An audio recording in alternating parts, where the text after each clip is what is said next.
Welcome to Wisdom Wednesday.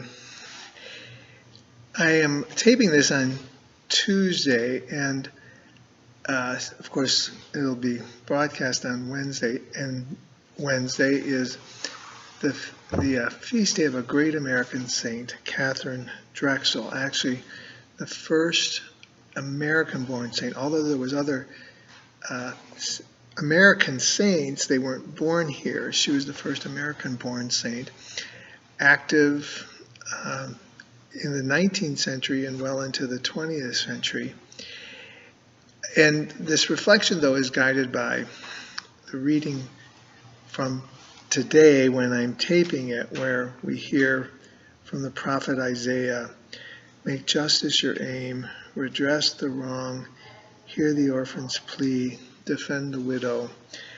Words I'm sure that St. Katherine Drexel heard and really took to heart. And I think that in Lent, when we're called to the traditions of our church, prayer, fasting, giving alms, we think about, well, how can we do that? And I think Katherine Drexel is such a powerful witness of someone who certainly didn't start out thinking that she was going to found over 100 missions, 50 schools for missions to the Native Americans. That was a real passion of hers that she discovered very early in life. Her family was a very wealthy family in Philadelphia.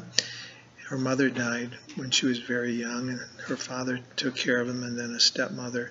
But you could see clearly throughout her upbringing that the teachings of the church to care for the widow and the orphan were something the whole family took to heart.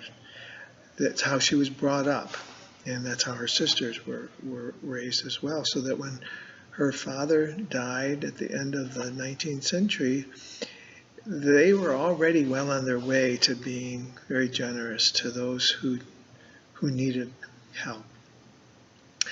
And yet, I think Catherine's idea was that the church would send missionaries to establish these missions, and she actually met with Pope Leo XIII, someone who is notable for all that he has done to set the church's direction in social justice teaching.